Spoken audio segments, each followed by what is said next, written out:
இந்த ஆணாதிக்க உலகத்தில் ஒரு பெண் அதிகாரத்திற்கு வந்தால் அவர் எப்படி ஆண்களை நடத்துவார் என்பதற்கு ஜெயலலிதா ஒரு உதாரணம். சமூகத்தில் மிகவும் துன்பத்தை அனுபவித்த, தான் இந்த இடத்திற்கு வருவதற்கு மிகவும் கஷ்டங்களை அனுபவிப்பதற்கு காரணமாக இருந்த சமூகத்தை, குறிப்பாக ஆண் வர்க்கத்தை தனக்கு அதிகாரம் வந்த பிறகு அவர் பழிவாங்கினார் என்று தான் நாம் சொல்ல வேண்டும். 1991 அக்டோபர் 2 மகாத்மா காந்தி பிறந்தநாள், காந்தி ஜெயந்தி. ஜெயலலிதா முதலமைச்சரான பிறகு அந்த முதல் காந்தி ஜெயந்தி. அப்போ அந்த அம்மா பேசினாங்க, முதலமைச்சர் ஜெயலலிதா, நான் ஒன்றும் சும்மா வந்து விடவில்லை இந்த இடத்துக்கு, எத்தனையோ வெறிநாய்களை தாண்டி தான் நான் இங்கே வந்திருக்கிறேன். வார்த்தை மாறாம லிட்ரலி, இது லிட்ரல் டிரான்ஸ்லேஷன். சேலஞ்ச் பண்ணுறேன். ஜெயலலிதாவோட இன்னொரு பக்கம் இருண்ட பக்கம், அது உங்களுக்கு யாராலையும் ஏற்றுக்கொள்ள முடியாது. குறிப்பாக திமுக விமர்சித்தவங்க மற்றவர்கள் யாருமே விமர்சித்ததில்லை. தமிழில் எவ்வளோ கட்ட வார்த்தை இருக்கோ அத்தனை கட்ட வார்த்தைகளை சொல்லி கடைசி வரைக்கும் விமர்சித்தாங்க. கருணாநிதி போன்ற ஒரு தலைவர் இருக்க ஜெயலலிதா அம்மா நமக்கு சரி அப்படின்னு ஏன் நினைச்சாங்க? திமுக மீதான வெறுப்பு, எதிர்ப்பு ஜெயலலிதாவுக்கான ஆதரவாக மாறியது. இந்த பெண்கள் ஓட்டு முழுசா அவங்க பக்கம் போச்சா சார்? பெரிய அளவில் போச்சு. ஒரு ஆண் ஜெயலலிதா காலில் விழும்போது ஒவ்வொரு பெண்ணும் அதை ரசிக்கிறாங்க. சமூக நீதி காத்த வீராங்கனை 69% இடஒதுக்கீடு யாருக்குமே இல்லாத தைரியம். கலைஞருக்கே கூட அந்த தைரியம் கிடையாது. ஆனால் இடஒதுக்கீடு 50%லேருந்து 69% தூக்குனதுன்றது அன்றைக்கி ஒரு மிகப்பெரிய ஒரு நெருக்கடியை நோக்கி நகர்த்திச்சு.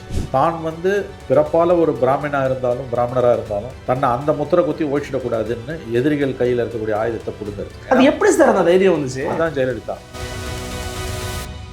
உங்க toilet cleaner bison toilet cleaner குவாலிட்டியை விட பெட்டர்னு நிரூபிச்ச உங்க மொத்த பணமும் ரீஃபண்ட் இப்போது 79 ரூபாயில்.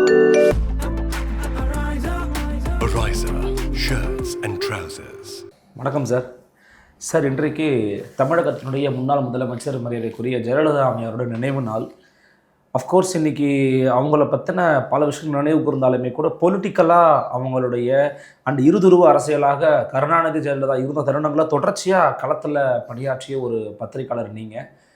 அவங்களுடைய ப்ரெசன்ஸ் எப்படி இருந்துச்சு, இன்றைக்கி அவங்களோட இல்லாத இருக்கக்கூடிய தமிழக அரசியல் அப்படிங்கிறது எப்படி நீங்கள் மதிப்பீடு பண்ணுறீங்க சார்?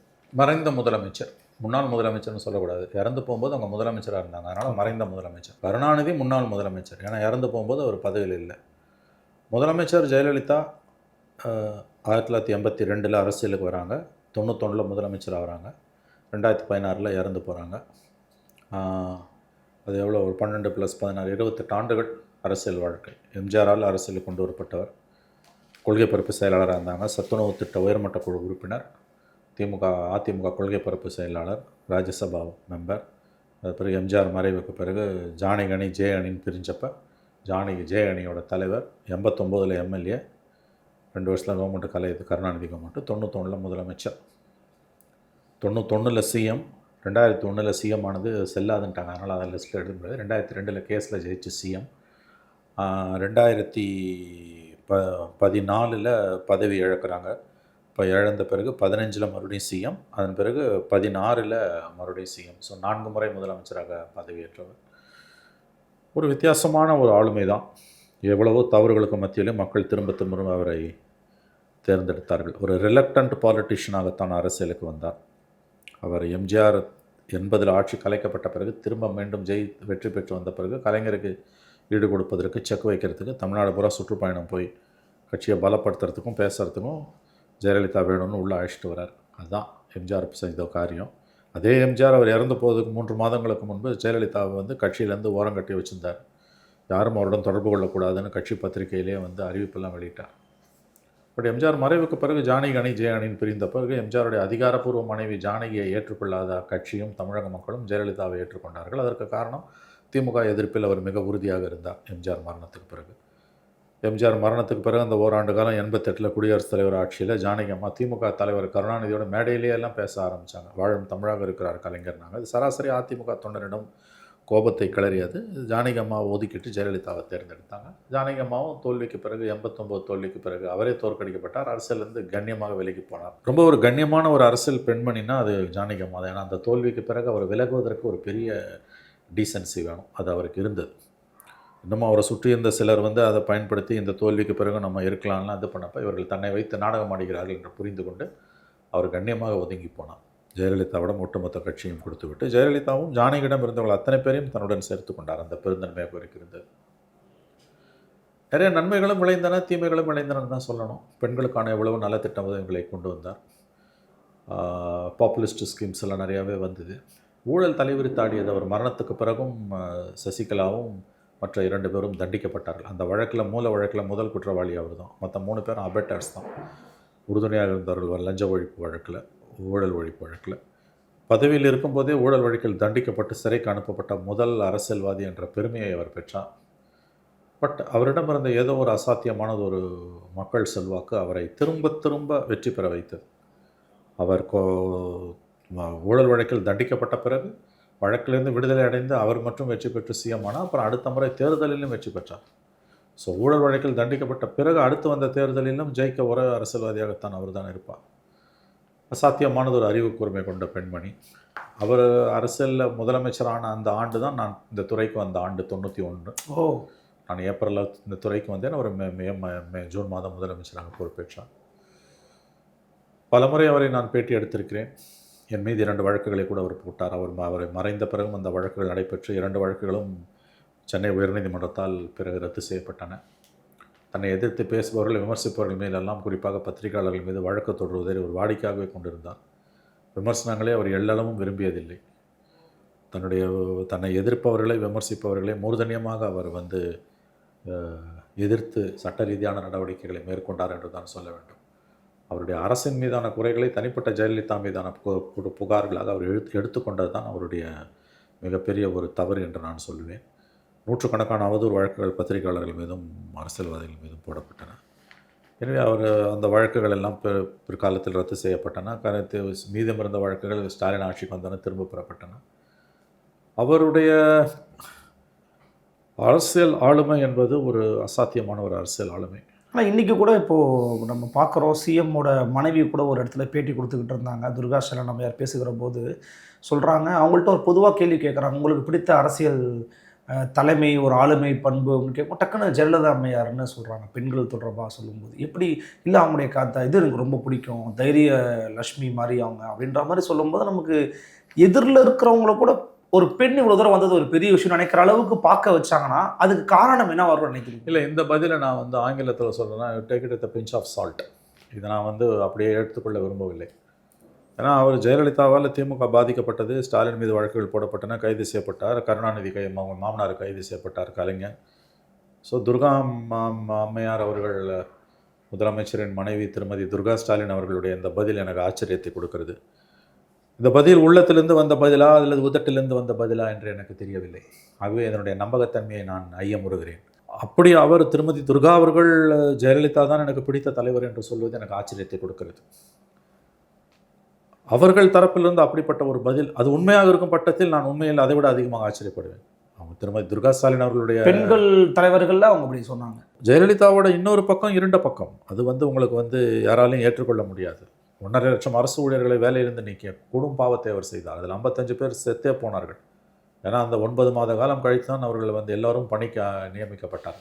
ஹைகோர்ட்டில் ஒரு 6000 பேரை தவிர மற்றவங்களை எடுத்துக்கோன்னா, சுப்ரீம் கோர்ட்டில் 999 பேரை தவிர மற்றவங்களை வேலைக்கு எடுத்துக்கோன்னா, கடைசியில் எலெக்ஷனுக்கு 2 நாள் முன்னால் நோட்டிஃபிகேஷன், பார்லிமெண்ட் எலெக்ஷனுக்கு முன்னால் எல்லாரையும் அந்த அம்மா டிஸ்மிஸ் பண்ணவங்க அத்தனை பேரையும் எடுத்துக்கிட்டாங்க. ஆனால் அதுக்கு நடுப்புற ஒரு 55 பேர் செத்தே போனோம். இந்திய வரலாறுல இல்லாத கொடுமை நடந்தது. 1.5 லட்சம் அரசு ஊழியர்கள் வேலையிலிருந்து நீக்கப்பட்டார்கள். ஐஏஎஸ் ஆஃபீஸர் மூஞ்சில் ஆசிட் அடிக்கப்பட்டது. வரலாறு காணாத ஊழல். ஆகவே இப்படிப்பட்ட ஒரு பின்புலம் கொண்ட ஒரு மாபெரும் தலைவர் நான் சொல்ல மறுக்கல. அவர் ஒரு மக்கள் செல்வாக்கு அவருக்கு அதீதமாக இருந்தது. அது எப்படி சார்? அதாவது நீங்க சொல்றீங்க சில பிழைகளும் நடந்திருக்குது, அம்மையாருடைய ஆட்சி நடந்திருக்குது, பல பிழைகள் நடந்திருக்குது. ஆனா மக்களுடைய ஆதரவு தொடர்ந்து இருந்ததற்கான காரணம் என்ன? கருணாநிதி போன்ற ஒரு தலைவர் இருக்க ஜெயலலிதா அம்மா நமக்கு சரி அப்படின்னு ஏன் நினைச்சாங்க? ஏன் ராமதாஸ் இருந்தாரு, வைகோ இருந்தாரு, எவ்வளவோ பேர் இருந்தாங்க, ஏன் ஜெயலலிதாவை சூஸ் பண்ணாங்க? திமுக மீதான வெறுப்பு, எதிர்ப்பு ஜெயலலிதாவுக்கான ஆதரவாக மாறியது. தமிழக அரசின் மையக்கரு திமுக எதிர்ப்பு, குறிப்பாக கருணாநிதி எதிர்ப்பு, திமுக எதிர்ப்பு. கருணாநிதி ஒரு தீய சக்தியை திரும்ப திரும்ப எம்ஜிஆர் பேசினது மக்கள் மனதில் பதிய வைத்தார். ஜெயலலிதா அதற்கு அடுத்த 29 ஆண்டுகள் அவர் பதிய வைத்தார். தமிழக அரசியலின் அச்சாணி ஆன்டி டிஎம்கே, அதை நன்றாக பிரதிநிதித்துவப்படுத்தியவர் ஜெயலலிதா. அதனால தான் அவர் எந்த தவறுகள் செய்தாலும் மக்கள் திரும்ப திரும்ப அவரை தேர்ந்தெடுத்தார்கள். ஜெயலலிதாவின் செல்வாக்கின் அஸ்திவாரம் திமுக எதிர்ப்பு. திமுக தான் ஜெயலலிதாவோட பலத்தோட ஆதார சுருதின்னு நம்ம சொல்லலாம். திமுக எதிர்ப்பு. அந்த எதிர்ப்பு இருக்கணும்னா திமுக இருக்கணும். ஆகவே திமுக தான் ஜெயலலிதாவோட ஆதார சுருதி. ஆகவே வந்து ஜெயலலிதாவோட புகழுக்கு ஒரு விதத்தில் திமுகவும் காரணம். மேபி இதை மனதில் வைத்து கூட திருமதி துர்கா ஸ்டாலின் பேசியிருக்கலாம், எனக்கு தெரியவில்லை. அந்த அம்மா துர்கா அம்மா எந்த அர்த்தத்தில் அதை சொன்னாங்கன்னு எனக்கு தெரியல. சரி, நான் எதுக்கு சொல்ல வரேன்னா வந்து வரலாறு ஈவிரக்கம் இல்லாமல் தான் அவரையும் எடை போடும் ஜெயலலிதாவை. செத்துட்டாங்கன்றதுக்காக ஒருத்தர் தலையில் வச்சு கொண்டாடுறதும் அல்லது வந்து புகழ்றது ரெண்டுமே வந்து தவறு என்னை பொறுத்த வரைக்கும். Take it with pinch of சால்ட்னா பேலன்ஸ்டாக வியூ பண்ணணும். ஆனால் அவர் ஒரு பெண் ஆளுமையின் ஆணாதிக்க உலகத்தில் ஒரு பெண் சாதிக்க வந்தாள் என்றால் அவள் எப்படி சமூகத்தை நடத்துவாள் என்பதற்கு இது ஒரு சிறிய உதாரணம், சிறந்த உதாரணம் என்று அன்றைய காலகட்டத்தில் ஒரு மாபெரும் எழுத்தாளர் ஜெயலலிதாவை பற்றி தெரிவித்தார். எல்லாரையும் பணியை வச்சு காலில் விழ வச்சாங்க. நீ யாராக இருந்தாலும் காலில் விழு, எந்த ஆணாக இருந்தாலும் காலில் விழுன்னு. ஸ்பீக்கருக்கு சேடப்பட்டி மத்திய அசம்பிளிக்குள்ளேயே காலில் விழுந்தார். இதெல்லாம் வந்து வரல. நான் அதை கலை சாட்சி, நான்லாம் நேரில் அன்றைக்கி சபையில் இருந்தேன் 34 வருஷத்துக்கு. ஆகவே இந்த ஆணாதிக்க உலகத்தில் ஒரு பெண் அதிகாரத்திற்கு வந்தால் அவர் எப்படி ஆண்களை நடத்துவார் என்பதற்கு ஜெயலலிதா ஒரு உதாரணம். அந்த விதத்தில் அது வந்து மிக சரியான உளவியல் பகுப்பாய்வுக்கு உட்பட்ட விஷயம். Deeper psychological study needed. காய்தல் ஒருத்தர் இல்லாமல் எந்த ஆம்பளையாக இருந்தாலும் காலில் விடான்றது அது எதனால் வருது? அது ஏன்னா அவர் பண்ணிட்ட துன்பங்கள் அந்த மாதிரி. அப்போ எனக்கு ஒரு சான்ஸ் வருது. ஏன்னா ஜெயலலிதா செய்த தவறுகள் எல்லாமே ஒரு அரசியல்வாதி செய்த தவறுகள் அல்ல. அதை தாண்டி தனி மனித குரோதம்னு கூட சொல்லலாம். ஆண்கள் மீது, ஆண் வர்க்கத்தின் மீது இருக்கக்கூடிய ஒரு தலைவருக்கு வந்தால் எப்படி நடந்து கொள்ள முடியுமோ அப்படித்தான் இருந்தது. அதாவது ஒரு அரசியல்வாதியோட தவறுகள் அல்ல. இப்போ கலைஞரோட தவறுகள் எல்லாம் ஒரு அரசியல்வாதியின் தவறுகள். நல்லது கெட்டது ரெண்டுமே கலைஞர் பண்ணியிருக்கார். எம்ஜிஆரோட தவறுகள்னால் ஒரு அரசியல்வாதியின் தவறுகள். இப்போ எடப்பாடியோட தவறுகள்னால் ஒரு அரசியல்வாதியின் தவறுகள். ஸ்டாலினுடைய தவறுகள் என்றால் ஒரு அரசியல்வாதியின் தவறுகள். பட் ஜெயலலிதாவோட தவறுகள் ஒரு அரசியல்வாதியின் தவறுகள் மட்டுமல்ல. அதை தாண்டி சமூகத்தில் வந்து மிகவும் துன்பத்தை அனுபவித்த, தான் இந்த இடத்திற்கு வருவதற்கு மிகவும் கஷ்டங்களை அனுபவிப்பதற்கு காரணமாக இருந்த சமூகத்தை, குறிப்பாக ஆண் வர்க்கத்தை தனக்கு அதிகாரம் வந்த பிறகு அவர் பழி வாங்கினார் என்று தான் நாம் சொல்ல வேண்டும். நான் சொல்கிறேன், மறுபடியும் சொல்கிறேன். அதாவது பிறிதொரு பேட்டியில் கூட நான் சொல்லியிருந்தேன். இதுக்கு மேலே 4-5 பேட்டிகளில் சொல்லியிருக்கேன். 1991 அக்டோபர் 2 மகாத்மா காந்தி பிறந்தநாள், காந்தி ஜெயந்தி. ஜெயலலிதா முதலமைச்சரான பிறகு அந்த முதல் காந்தி ஜெயந்தி. காலையில் காந்தி சிலைக்கு மாலை போட்டாங்க. வழக்கமாக திராவிட தலைவர்கள் காந்தி சிலைக்கு மாலை போட மாட்டாங்க. ஜெயலலிதா முதல் முறை என்பதால் மாலை போட்டாங்க. அதற்கு பிறகு எந்த காந்தி ஜெயந்தியிலும் ஒரு காந்திஜி சிலைக்கு மாலை போட்டது கிடையாது. அன்று மாலை காந்தி ஜெயந்தி நினைவு நாள் ஃபங்க்ஷன் வச்சுருந்தாங்க. அரசு விழா. அதில் பரிசுகள்லாம் கொடுத்தாங்க ஏதோ சப்ஜெக்ட்ஸில். அது மறந்துடுச்சு எனக்கு. நான் அதை கலந்துக்கிட்டேன். அப்போ நான் விடிவெளி என்ற பத்திரிகையில் செய்தியாளர். காந்தி மண்டபம், கிண்டி காந்தி மண்டபத்தில் அந்த ஃபங்க்ஷன். அப்போ அந்த அம்மா பேசினாங்க, முதலமைச்சர் ஜெயலலிதா, அக்டோபர் 2, 1991. நான் ஒன்றும் சும்மா வந்து விடவில்லை இந்த இடத்துக்கு. எத்தனையோ வெறிநாய்களை தாண்டித்தான் நான் இங்கே வந்திருக்கிறேன். எத்தனையோ வெறிநாய்களை தாண்டித்தான் நான் இந்த இடத்துக்கு வந்திருக்கிறேன். வார்த்தை மாறாமல் லிட்ரலி, இது லிட்ரல் டிரான்ஸ்லேஷன். சேலஞ்ச் பண்ணுறேன். ரெக்கார்ட்ஸில் இருக்கும், தினத்தந்திலையோ அல்லது வந்து தினமலர்லையோ, ஸ்டேட் கவர்மெண்ட் ரெக்கார்ட்ஸில் இருக்கும். வாய்ப்புள்ளவர்கள் தேடி பார்த்து கொள்ளலாம். அதுதான் உண்மையான ஜெயலலிதாவோட கேரக்டர் நான் பார்க்குறேன். ஏன்னா அந்த இடத்துக்கு வரத்துக்கு, அதுவும் ஜெயலலிதாவை திமுக விமர்சித்தது, ஜானகியில் விமர்சித்தது மாதிரி மற்றவர்கள், குறிப்பாக திமுக விமர்சித்தவங்க மற்றவர்கள் யாருமே விமர்சித்ததில்லை.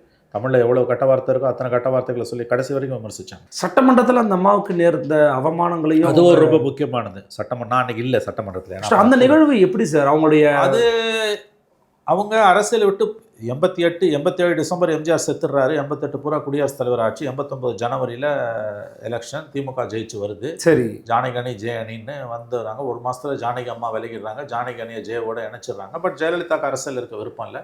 அரசியலேருந்து விலகுவதாக அவர் கடிதம் எழுதி வைக்கிறார். ஸ்பீக்கருக்கு எம்எல்ஏ பதவியை ராஜினாமா பண்ணுறதா கடிதம் எழுதி வைக்கிறார். சரி, அது எப்படியோ ஜெயலலிதாவோட இன்னர் சர்க்கிளில் இருந்த உதவியாளர்களில் காவல்துறையோட உளவாளிகள் ஊடுருவி அந்த கடிதம் இப்படி ஒன்று எழுதப்பட்டிருக்கிறதுன்னு தெரிஞ்சு, அப்போ துரைன்னு ஒரு போலீஸ் கமிஷனர் இருந்தார். அதன் பிறகு அவர் கமிஷனராக இருந்து டிஜிபி ஆனார். 91 ஜெயலலிதா ஆட்சிக்கு வந்தோன்னே தற்கொலை செய்து கொண்டார் துரை. அந்த துரை தான் வந்து அந்த கடிதத்தை எடுத்தது. அவர் மூலமாக தான் எடுக்கிறாங்க அந்த கடிதத்தை உள்ளது. ஓகே, உளவுத்துறை மூலமாக அந்த கடிதம் வந்து எல்லா பத்திரிகைகளுக்கும் போகுது. மறுநாள் காலையில் பேப்பர், அதாவது வந்து இந்த ஒரு சனிக்கிழமை நைட்டு லெட்டர் திருடுறாங்க, ஞாயிற்றுக்கிழமை காலையில் பேப்பருக்கெல்லாம் வருது. அப்போல்லாம் அச்சு ஊடகம். ஆமாம், ஆக்சுவலாக அது அந்த அம்மா கோவத்தை உண்டாக்கிடுது. நான் கடிதம் எழுதி வச்சுருக்கேன், நீ எப்படியோ ஊடுருவி உடவாளிகள் மூலமாக அதை எடுத்து எது பண்ணிட்டேன் அப்படின்றது.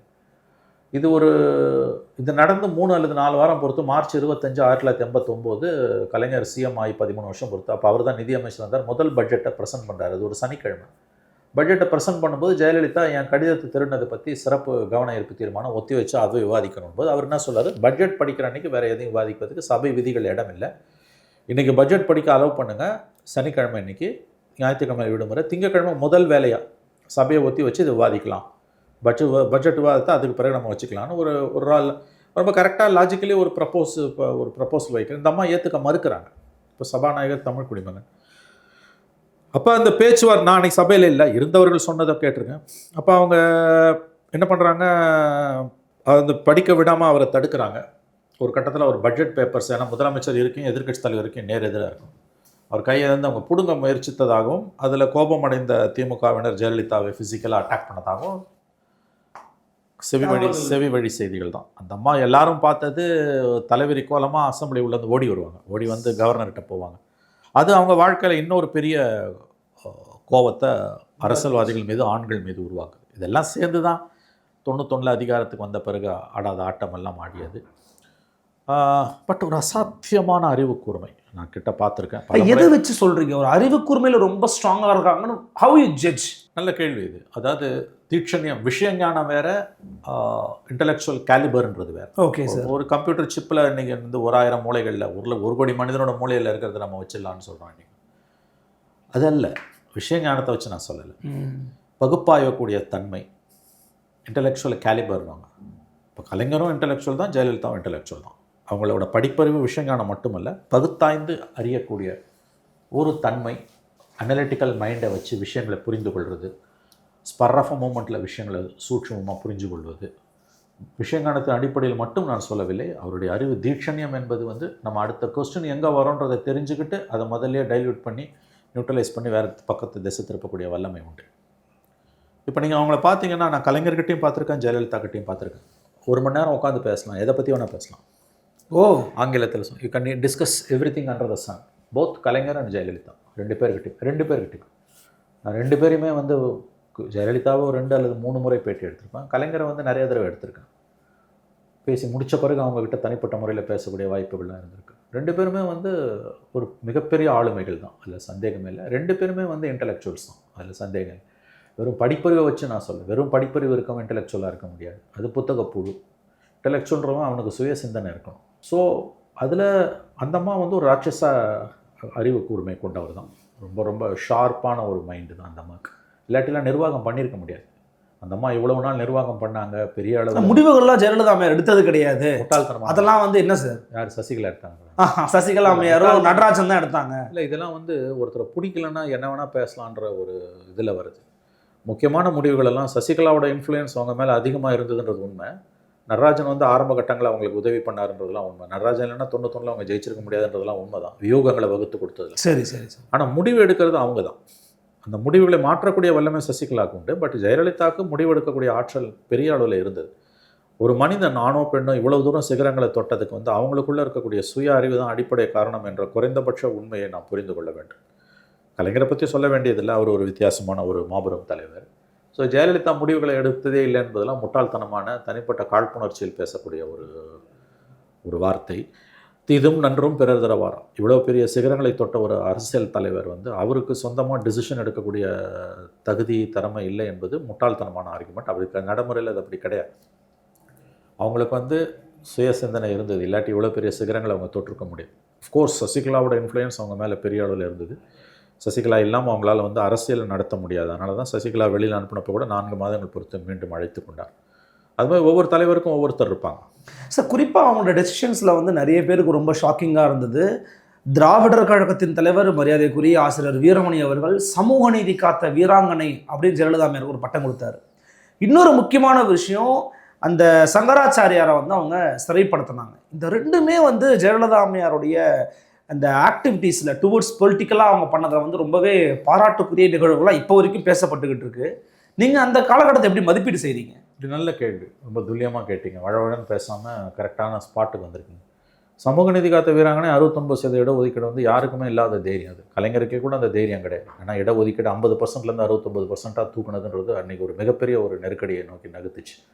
அதுக்கு வந்து அரசியல் சட்ட பாதுகாப்பு 9th ஷெட்யூலில் கொடுத்து அதை ஜுடிஷியல் பர்வியூலேருந்து அவங்க எடுத்தாங்க. அஃப்கோர்ஸ் இப்போ அது ஜுடிஷியல் பர்வியூவில் இருக்குது. 9th ஷெட்யூலில் சேர்த்ததும் ஜுடிஷியல் பர்விக்கு தான் இப்போ சொல்லிட்டான். எனி டைம் தலை மேலே தொங்குற கத்தியை. பட் ஒரு 30 ஆண்டுகள் அவங்க ஓட்டியிருக்காங்க. 94லேருந்து 2024 30 ஆண்டுகள். அஃப்கோர்ஸ் அவர் வீரமணி வீரமணி திராவிடர் கழக பொதுச் செயலாளர் அவர் தான் வந்து அந்த ஐடியாவையே கொடுத்தார் 9th ஷெட்யூலில் சேர்க்கணுன்னு இருக்கும். அதன் பிறகு சமூக நீதி காத்த வீராங்கனை 94 நவம்பர் எனக்கு ஞாபகம் இருக்குது. அது அவங்களுடைய தான் வந்து பிராமின் ஒரு பிறப்பால் ஒரு பிராமண பிரார்ப்பணர் என்றாலும் வந்து தன்னை வந்து அந்த அடிப்படையில் திராவிடியன் ஸ்டாக்ஸ்ன்னு சொல்லக்கூடிய அந்த ஐடியாலஜி சார்ந்தவர்கள் வாக்கு வங்கி அவங்க அதை கருதக்கூடாதுன்றது தான் அவங்களுடைய எண்ணம். கலைஞர் ஜெயலலிதா ரெண்டுமே ஒரு ஜாதிக்கான தலைவர்கள் கிடையாது. அவங்க 2 பேருமே வந்து எல்லோருக்குமான தலைவர்கள். அப்போ ஜெயலலிதா வந்து ரொம்ப இன்ட்ரெஸ்டிங்கானது வந்து அந்த 94ல் அந்த 69% இடஒதுக்கீடு கொண்டு வந்து இன்றைக்கும் வந்து அது அந்த சாதனைக்கு ஈக்குவலாக திமுக எதையுமே சொல்ல முடியாது. உண்மை. அதனால் இன்றைக்கி தமிழ்நாடு இவ்வளோ தூரம் மேலே வந்து 69% இடஒதுக்கீடு கொண்டு வந்த ஜெயலலிதாவோட சாதனைக்கு ஈக்குவலாக திமுகவால் எதையுமே இன்றைக்கி சொல்ல முடியாது. நேற்றுக்கு திமுக செய்தி தொடர்பாளர் ஒருவர் பச்சையாக அண்ட புழுகு ஜமக்காலத்தில் வடிகட்டின புழுக சொல்கிறார். சிறுபான்மையின காவலர் எங்களுடைய முதலமைச்சர் 69% இடஒதுக்கீட்டை கொடுத்துன்றார். கூசாமல் போய் சொல்கிறாங்க. நாக்கு அழுகி போகிற பொய்களை சொல்லி கொண்டிருக்கிறார்கள் திமுக செய்தி தொடர்பாளர்கள். இதை செக் பண்ணுறதுக்கு ஆள் இல்லை, சேலஞ்ச் பண்ணுறதுக்கு. ஏன்னா கலைஞர் வந்து 50%லேருந்து மேலே உயர்த்தவே தயங்கினார். அவர் வந்து அதை அந்த அம்மா தைரியமாக செஞ்சுட்டு போனாங்க. அது வந்து ஜுடிஷியல் ஸ்க்ரூட்டனியில் இப்போ வந்தாலும் 30 வருஷமாக நிற்குது. இப்போதைக்கு ஆபத்து இல்லைன்னு வச்சுக்கலாம். நீங்கள் அசஃப்னா வண்டி ஓடும். அது வந்து அது தன்னுடைய தான் வந்து பிறப்பால் ஒரு பிராமணராக இருந்தாலும் தன்னை அந்த முத்திரை குத்தி ஓடிச்சிடக்கூடாதுன்னு எதிரிகள் கையில் இருக்கக்கூடிய ஆயுதத்தை பிடுங்கிறது. பிற்படுத்தப்பட்ட இதான் உன்னோட அதிகமாக நான் பிற்படுத்தப்பட்டவர்கள் செய்கிறேன்னு பிடிங்கி விட்டாச்சு. திமுகவால் அதை எதிர்க்கவே முடியல. 2வது முக்கியமானது வந்து ஜெயேந்திர சரஸ்வதி அரெஸ்ட். அது ஒரு மாபெரும் நிகழ்வு. கலைஞர் இருந்தாருன்னா நினச்சி கூட பார்த்துருக்க மாட்டார். நிறைய பேர் இப்பயும் சொல்கிறாங்க கருணாநிதி பண்ணியிருக்க மாட்டார். கனவுல கூட கருணாநிதி பண்ணியிருக்க மாட்டார். அதெல்லாம் அந்த அம்மா மட்டும்தான் அதை பண்ண முடியும். அது எப்படி சார் அந்த தைரியம் வந்துச்சு? அது ஜெயலலிதா அதான் ஜெயலலிதா. அது போய் மாட்டினார் அவர். அந்த பெண்கள் சம்மந்தப்பட்ட விஷயம் அப்படி சொல்லப்படுகிறது. அந்த கொலை வழக்கில் மாட்டினார். அந்த தைரியம் வந்து நினச்சே பார்க்க முடியாத தைரியம். அதெல்லாம் அந்த அம்மாவோட மாபெரும் சாதனைகள் தான். அதெல்லாம் நான் சொல்லுவேன். அதெல்லாம் வந்து அவங்கள நீங்கள் 1000 விமர்சனம் பண்ணிங்கனாலும் அவர் உயிரோடு இருந்த வரைக்கும் திமுகவால் ஆட்சி கட்டிலின் அருகில் கூட வர முடியல. சிம்ம சொப்பனமாக இருந்தாங்க. ஒவ்வொருத்தரையும் அவங்க எதிர்கட்சி ஆகும்போது வந்து கணிசமான அளவு ஜெயிச்சு தான் வந்திருக்காங்க. எக்ஸப்ட் 96 தனிச்சு நின்று ஆக்சுவலி 234 ரெட்டலை நினைச்சு இல்லை. இப்போ 16 சாதனையெல்லாம் வந்து அவங்க மட்டும்தான் பண்ண முடியும். அது என்னன்னா ஆன்டி டிஎம்கேக்கான மொத்த வாரிசு தான் என்று தன்னை அவர் வரித்து கொண்டது தான் காரணம். தமிழக அரசியலோட அச்சாணி ஆன்டி டிஎம்கே தான் தமிழக அரசியலோட அச்சாணி. அது எம்ஜிஆரை விட அதிகமாக செயல்படுத்தியது தன்னை பொசிஷனிங் பண்ணிக்கிறது. அரசியலில் ரொம்ப முக்கியமான இடம். நீங்கள் எங்கே உங்களை பொசிஷனிங் பண்ணிக்கிறன்றது. நான் தான் ஆன்டி டிஎம்கேன்னு அவங்க பொசிஷனிங் பண்ணிக்கிட்டாங்க. யாராலையுமே கிட்ட நெருங்க முடியாத அளவுக்கு. பகுத்தறிவுக்கு பொருந்தாத திமுக எதிர்ப்பு. கருணாநிதி ஒரு தீய சக்தி, திமுக ஒரு தீய சக்தின்னு திரும்ப பேசி மடி மனசில் பதிய வைக்கிறது.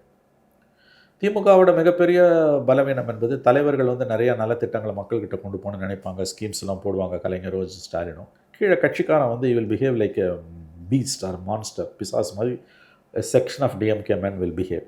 இப்போ கூட ஸ்டாலின் ஜெயிச்சோன்னா முதல் முறையாக அம்மா உணவகத்தை போய் அடித்தாங்க 2வது நாள். அதுதான் ஆக்சுவலாக டிஎம்கேவோட ஒரு குணாம்சங்கள். நாட் எவ்ரிபடி, எல்லாரையும் நான் சொல்லலை, ஒரு செக்ஷனுக்கு அது வந்து இதெல்லாம் மக்கள் மத்தியில் ஏற்படுத்திய ஒரு வெறுப்பு, கோபம். இதுதான் வந்து அதிமுகவோட வெற்றிக்கான மிகப்பெரிய அடித்தளமாக அமைந்தது.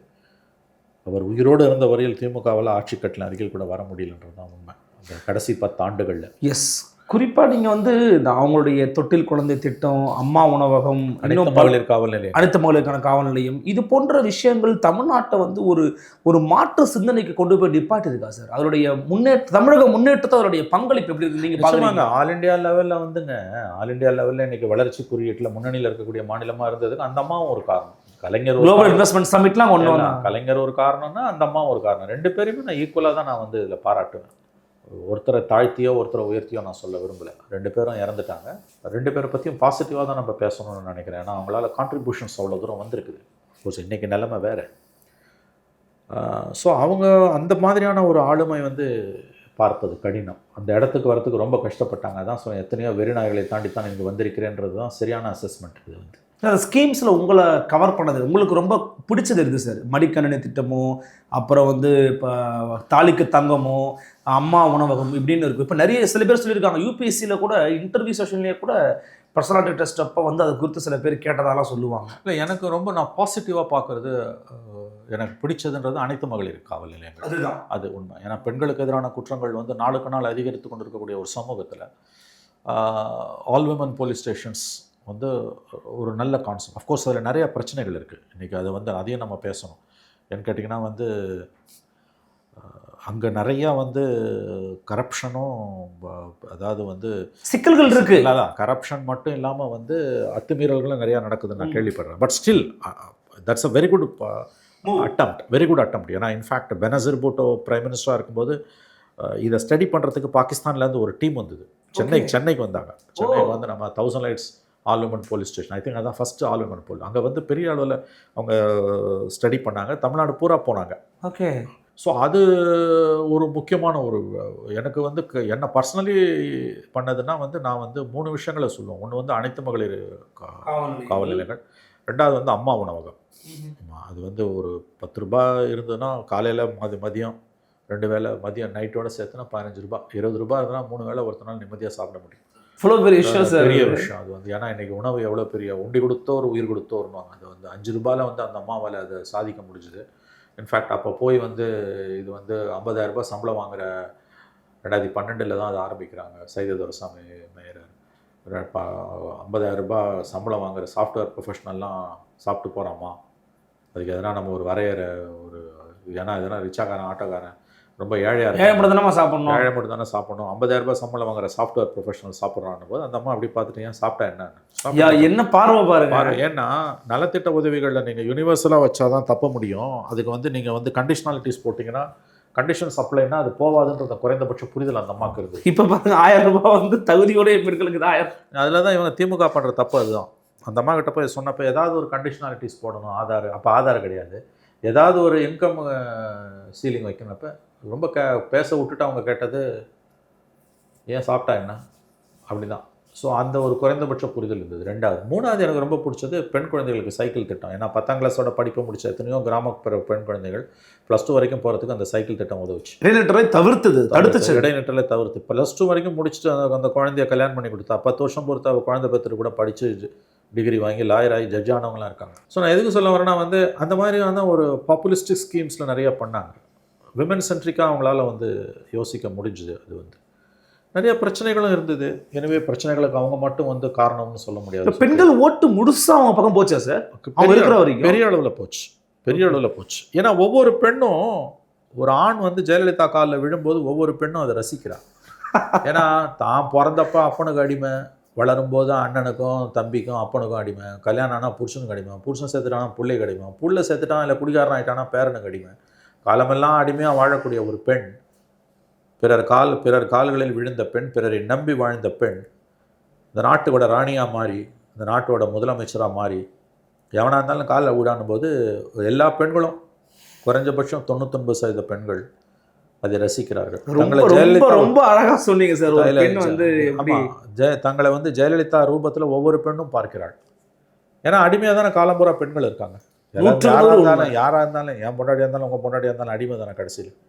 ஸோ அதை அந்த தலையை அவங்க உடச்சி எறிஞ்சாங்க. அது வந்து விமன் எமான்சிபேஷன் தான். பெண் கல்விக்கு மட்டும் இல்லாமல் ஆல் விமன் போலீஸ் ஸ்டேஷன்றது என்ன, அவங்களுக்கு தூக்கி போட்டு மிதிக்கிறது, போலீஸ்காரன் தூக்கி போட்டு மிதிக்கிறான் உள்ளே போனால். நம்மளை ஆம்பளை தான் மிதிக்கணுமா, போலீஸ்காரையும் தூக்கி மிதி, தப்பே இல்லை. பாலின சமத்துவம் தானே அது, இல்லையா? உண்மை சார், உண்மை தானே. அது வந்து அது ஒரு நல்ல கான்செப்ட் ஆல் விமன் போலீஸ் ஸ்டேஷன்றது. ஏன்னா நீ வந்து பெண்களுக்கு எதிரான குற்றங்களை வந்து பெண் காவலர்களை வைத்து தீர்ப்பது என்பதும், பெண்களை வந்து எம்பவர் பண்ணுறதும் அது ரொம்ப முக்கியம். இல்லை, அதிகாரத்துக்கு அவங்களை கொண்டு வரதுங்கிறது மிகப்பெரிய அதிகாரத்துக்கு பெண்களை கொண்டு வரதுன்றது மிகப்பெரிய ஒரு முன்னேற்றம் ஒரு சமூகத்தில். ரெவல்யூஷன் தான். ஆமாம், உண்மையான ஜனநாயக பகிர்வு என்பது, பாலின சமத்துவம் என்பது, ஆண்கள் செய்யக்கூடிய எல்லா வேலையும் பெண்கள் செய்யணும், அவங்களால செய்ய முடியும். இப்போ இன்றைக்கி வந்து இந்த புதிய தொழிலாளர் சட்டங்களை, லேபர் ஆக்டில் வந்து அபாயகரமான தொழில்களை பெண்களை இரவில் ஈடுபடுறதுல தவிர்க்கணும்னு கேட்குறேன். எனக்கு தெரிஞ்சு அது முட்டாள்தனமானது. ஈக்குவலி நீங்கள் வாய்ப்பு கொடுங்கன்ற நான், அவங்க லெட் தம் டிசைட். அந்த பெண் முடிவு பண்ணட்டும் அபாயகரமான தொழிலில் ஈடுபடணுமா வேணாமா. இப்போ கருவுற்ற பெண்கள் அல்லது வந்து பேறுகாலத்தில் டெலிவரி பண்ணிட்டு வந்த பெண்கள், அவங்களுக்கு எக்ஸம்ஷன் கொடுக்கலாம். நீங்கள் அவங்க கேட்காட்டிவே கூட நீங்கள் கொடுக்கலாம். ஒரு ப்ரெக்னென்ட் லேடி வந்து அபாயகரமான தொழிலில் நைட் ஷிஃப்ட்டில் இருக்கணும்னா அவங்க விரும்பினா கூட நீங்கள் கொடுக்காதீங்க. ஏன்னா அது இன்னொரு உயிரும் சம்மந்தப்பட்டது. அதே மாதிரி வந்து டெலிவரி ஆன பெண்கள், லாக்டேட்டிங் மதர்ஸ்வாங்க, பேறுகால பெண்கள், பாலூட்டும் தாய்மார்கள், அவங்கள வந்து நீங்கள் வந்து டெலிவரி முடிஞ்சு ஒரு 6 மந்த்ஸ் வரைக்குமோ 9 மந்த்ஸ் வரைக்குமோ அவங்கள கொடுக்காதீங்க. ஆனால் மற்றபடி வந்து எல்லா தொழில்கள்லையும் நீங்கள் வந்து பெண்களை ஈடுபடுத்துறதுன்றதை வந்து ஊக்குவிக்கணும். இப்போ ஏன் வந்து இந்த நியூ லேபர் லாஸில் வந்து ஹசார்டஸ் இண்டஸ்ட்ரீஸில் நைட் ஷிஃப்ட்டில் வந்து பெண்களை அனுமதிக்கக்கூடாது அப்படின்னு லேபர் யூனியன்ஸே கேட்குறாங்க. எனக்கு ஆச்சரியமாக இருக்குது. இல்லை, சிபிஐயும் அதை எடுத்து தான் கேட்குறாங்க. தமிழக அரசு பண்ணுறது தவறுன்னு அவங்க சொல்கிறாங்க. அதான் எனக்கு புரியல அது என்னன்னு. அவங்க என்ன சொல்கிறாங்கன்னா, மோசமான ஒரு இடம், இப்போ சுரங்க தொழில் இதெல்லாம் வந்து கட்டாயமாக பெண்களால் பண்ண முடியாதுன்னு அவங்க நினைக்கிறாங்க. நான்சென்ஸ். உடல் வலிமை நீ யாருன்ற சொல்கிறதுக்கு? இன்னைக்கு வார் ஃப்ளைட்ஸ் ஓட்டுறாங்க. ஓகே, நீங்கள் லெட் தெம் டிசைடுன்னு சொல்கிறீங்க. Let them decide. நீ டிசைட் பண்ணாத. நான் என்ன சொன்னால் அவங்களுக்கு மெடிக்கல் செக்அப் வைங்க. அதே மாதிரி வந்து எடுத்தடுப்புலேயே கருவுற்ற பெண்கள், பாலூட்டும் தாய்மார்கள், அவங்களெல்லாம் நீங்கள் செக்ரிகேட் பண்ணுங்கள். அவங்க விரும்பினா கூட அவங்கள வச்சுக்காதீங்க. ஏன்னு கேட்டால் அவங்களால வந்து அடுத்த தலைமுறைக்கு போகிறதுக்கு வாய்ப்பு உண்டு. இப்போ பீகாரில் தாய்ப்பால் கொடுத்த 10 குழந்தைகளுக்கு தாய்ப்பாலில் யுரேனியத்தை கண்டுபிடிச்சிருக்காங்க. இந்த நியூஸ் பார்த்தீங்கல்ல? அப்போ அந்த மாதிரியான சிக்கல்கள் நமக்கு வருது. அதனால் வந்து ஆணோ பெண்ணோ அவங்க டிசைட் பண்ணணும்னு சொல்லும்போது இந்த கேட்டகரியில் இருக்கக்கூடிய பெண்கள், பாலூட்டும் தாய்மார்கள், கருவுற்ற பெண்களை வந்து நம்ம அதுலேருந்து ஒதுக்கிடலாம். மற்றபடி ஒரு பெண்ணுக்கு வந்து அவங்க நம்ம தான் வந்து அதாவது வந்து சுரங்க தொழில் அவங்க நான்சென்ஸ். யார் சொன்னா? டிஃப்ரெண்டாக இருக்குது சார் உங்கள் ஒப்பீனியன். தப்புன்ற நான் அது எதுக்கு யூனியன்ஸே அதை பண்ணுறாங்கன்னு எனக்கு புரியல. ப்ரொடெஸ்டே பண்ணியிருக்காங்க. இல்லை, எனக்கு தெரிஞ்சு அது தப்பு. அது இவங்க அதை பண்ணக்கூடாது. See, you call for additional safeguards. கூடுதல் பாதுகாப்பு கொடுங்க. அதை தான் நான் இது சொல்கிறேன். அதாவது ஒரு ஆணை வந்து அந்த நைட் ஷிஃப்ட்டுக்கு தயார்படுத்துறதுக்கு என்ன மெடிக்கல் டெஸ்ட் ஒருவேளை எடுக்கிறானுங்கன்னா அதை விட ரிகரஸாக இவங்களுக்கு வைங்க. ஏன்னா இவங்க இன்னொரு உயிரையும் வயிற்றில் சுமக்கிறதாலையும் பால் ஊட்டுறதாலையும் வரக்கூடிய சிக்கல்கள் அடுத்த தலைமுறைக்கு அதை கடத்துற வாய்ப்பு இருக்கிறதுனால, other than that let them decide. 21 வயது பெண் பட்டதாரி, 22 வயது பெண், ஒரு MA MSc படித்த பெண், நல்லா அவங்க கராட்டே மாஸ்டராக இருக்காங்க, படிச்சிருக்காங்க, அவங்க நல்லா இதுவாக இருக்காங்கன்னா அவங்கள வந்து நீ வந்து இன்னும் சொன்னோம்னா 4 ஆம்பளைங்களை தூக்கி போட்டு மிதிக்கிற அளவுக்குலாம் இருக்காங்க. உண்மை சார், இருக்காங்க. ஆணுக்கு பெண் சமம் தான் அது. அதனால் இந்த பார்வையே தப்பு. ஏங்க இதை ஓட்டுறாங்க. போர் விமானங்களை இயக்கக்கூடிய பெண்கள் இருக்காங்கங்க. ஆபரேஷன் சிந்தூர் பண்ணாங்க. நான் கேட்குறேன், சுனிதா வில்லியம்ஸ் யாருங்க? உங்களால என்னாலே பண்ண முடியுமா? இல்லை எந்த ஆணாலேயே சாதாரணமாக பண்ண முடியுமா? நியாயமான கேள்வி. சுனிதா வில்லியம்ஸ் பண்ண முடியும் போது இங்கே இருக்கக்கூடிய சாதாரண பெண்கள் சுரங்க தொழிலில் இருக்குது. என்ன கஷ்டம் உனக்கு? இந்த பார்வை ஏன் இவர்களுக்கு அதுவும் இடதுசாரிகளுக்கு வருதுன்னு எனக்கு தெரியல. இவங்க இது என்னால் அதை புரிஞ்சுக்க முடியல. ரிகரஸ் சேஃப்கார்ட்ஸ் வைக்கணுமே தவிர மற்றபடி நீங்கள் எல்லா துறைகளிலையும் நீங்கள் வந்து அவங்கள வந்து ஈடுபடுத்துறது மட்டும்தான் வந்து ஒரே வழியாக இருக்க முடியும் பாலின சமத்துவத்துக்கு. ஆகவே இப்போ இது எல்லாத்தையும் அந்த அம்மாவோட பெண் அதிகாரத்தின் ஒரு ஜெயலலிதா அந்த சப்ஜெக்ட்டுக்கு திரும்ப வந்தோன்னா விமன் எமான்சிபேஷன், பெண் அதிகாரத்துக்கு அடைவதை அந்த அம்மாவோட இது வந்து உறுதிப்படுத்துச்சு. ஒவ்வொரு பெண்ணும், அவள் படித்தவளோ படிக்காதவளோ, கூலி வேலை செய்யக்கூடியவளோ, ரிசர்வ் வங்கி அதிகாரியோ, வழக்கறிஞரோ அல்லது காவல்துறையில் பணியாற்றக்கூடிய பெண்ணோ, எந்த பெண்ணாக இருந்தாலும் ஜெயலலிதா ரூபத்தில் பார்த்தாள். அது ஒவ்வொரு ஆணும் ஜெயலலிதா காலில் விழும்போது புலகாங்கிதம் அடைந்தார்கள் பெண்கள். காலமெல்லாம் ஒடுக்கப்பட்ட பெண்களுக்கு அது வந்து மற்றற்ற மகிழ்ச்சியை கொடுத்தது. உள்ளார்ந்த ஒரு இது நம்மளால பண்ண முடியல, அந்த அம்மா பண்ணுறாங்க. ஏன்னா காலம்புறம் அவங்க அடிமையாக தானே இருக்காங்க. அதனால தான் அந்த தவறுகள் திரும்ப திரும்ப அவர் செய்த எல்லா தவறுகளும் மன்னிக்கப்பட்டு பெண்கள் அவரை வந்து கொண்டாடியதுன்றது அதுதான். ஜெயலலிதா இல்லாத தமிழ்நாடு ஆரோக்கியமான பாதையில் நடைபெற்று கொண்டிருக்கிறதா அல்லது ஆரோக்கியமற்ற பாதையில் நடைபெற்று கொண்டிருக்கிறதா? உங்களுடைய ஒற்றை பதில். இல்லை, அப்படி நம்ம no one is indispensable, nothing is inevitable. யாருமே நிரந்தரம் இல்லை, எதுவுமே நிரந்தரம் இல்லை. எல்லாரும் ஒரு நாள் இல்லாமல் போவோம். அது ஒன்று தான் நிச்சயம், மற்றதெல்லாம் போய் இல்லையா? அப்படி இருக்கும்பொழுது அவங்கவுங்க காலம் வரும்போது அவங்கவுங்க போயிடுவாங்க. ஜவஹர்லால் நேரு ரொம்ப அழகாக எழுதுவார் அவருடைய சுயசரிதில். எல்லாருக்கும் ஒரு காலம் உண்டு, அவரவர் காலம் வரும்பொழுது அவரவர்கள் போய்விடுவார்கள். என்னுடைய காலம் வரும்பொழுது நான் போய்விடுவேன்னார் அவர் எழுதியிருந்தார். அதுக்குள்ளே எவ்வளோ சாதிக்கிறோன்றதான் நம்ம முக்கியம். எஸ், 2 பெரிய தலைவர்கள் ஒரே நேரத்தில் போனாங்க. கிட்டத்தட்ட 1.5 ஆண்டுகள் இடைவெளியில் ஜெயலலிதாவும் கருணாநிதியும். அதன் பிறகு அடுத்த தலைமுறை வந்திருக்கிறது. ஒப்பீடுகள் என்பவை தவறானவேன்வாங்க. கம்பேரிசன் இஸ் இம்மாரல்னு ஒரு ஆங்கில சொல்லாடல் உண்டு. அந்த மாதிரியான தலைவர்கள் இனிமேல் கஷ்டம். கலைஞர், ஜெயலலிதா, அதுக்கு இணையாக யாருமே வர முடியாது. 2 சைட்லேயுமே நான் சொல்கிறது. சில சம்பவங்களை பார்க்கும்போது அவர் வந்து ஆனால் இரும்புக்காரன் கொண்டு ஒடுக்கி இருப்பார்னு எனக்கு தோணுது. சில பேட் டெண்டன்சிஸை வைத்து பார்க்கும்போது. பட் அஃப்கோர்ஸ் மோடியோட இன்றைய விஸ்வரூபத்தில் பார்க்கும்போது ஜெயலலிதாவே இருந்திருந்தால் கூட ஒன்றும் செஞ்சிருக்க முடியாதுன்ற அந்த பார்வையும் எனக்கு உண்டு. ஓகே, அதனால் இந்த கேள்விக்கு பதில் கடினம். ஷீ ஃபவுட்டட்ல மோடியா லேடியா ஒரு எலெக்ஷனில் ஃபைட் மேபி அதுக்கான விலையாக கூட இருக்கலாம் அவருக்கு தண்டனையும் அவருடைய மரணமும். நான் அதோட நிறுத்திக்கிறேன். அதை தாண்டி போனால் அது வந்து ஜுடிஷியல் ஓவர் ரீச். இது வந்து சாரி நீ வந்து யுவர் ஆட்ரிபியூட்டிங் மோட்டிவ்ஸ்னு வந்து சேரும். நோ, மோடியா லேடியா என்பதற்கான விலையாக கூட இருக்கலாம் அவருடைய அரசியல் பயணம் முடிவுக்கு வந்தது இருக்கலாம். Maybe we don't know. வயது, அந்த ஜட்ஜ்மெண்ட் வந்து அவர் உடம்புல ஏற்படுத்திய, மனதிலும் உடலிலும் ஏற்படுத்திய தாக்கம். மேபி இந்த ஜட்ஜ்மெண்ட் இல்லைன்னா should have lived for another 5 years. ஓ, அந்த ஜட்ஜ்மெண்ட் அவரை உருக்கொலைச்சிடுச்சு. ஓகே, உருக்கொலைச்சிடுச்சு. குமாரசாமி ஜட்ஜ்மெண்ட் வந்து சுப்ரீம் கோர்ட்டில் நிற்காதுன்னு அவருக்கு தெரியும். That's what I heard. அவருக்கு மிக நெருக்கமானவர்கள் சொன்னது. அந்த ஜட்ஜ்மெண்ட் வந்து 9 நாள் அவங்க வெளியில் வரல. அந்த ஜட்ஜ்மெண்ட் விடுதலை பண்ணிடுறாங்க. Kumaraswamy judgement May 11th, 2015. May 20th, 21st தான் அவங்க வெளியில் வராங்க.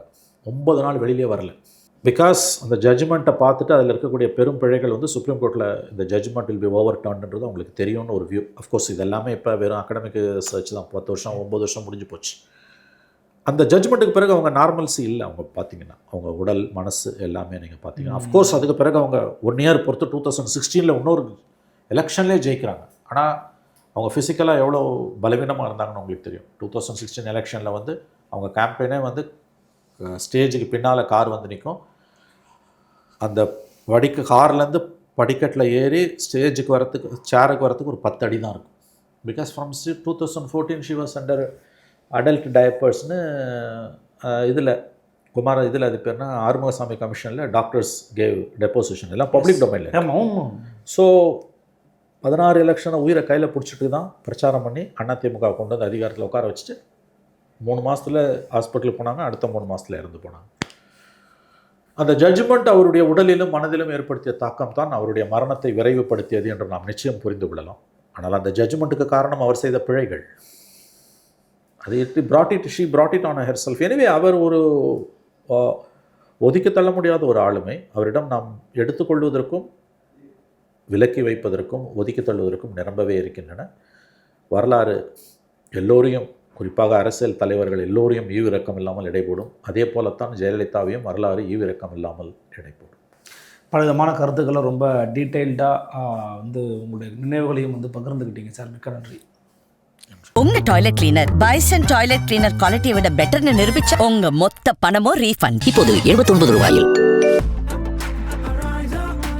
Ariza shirts and trousers.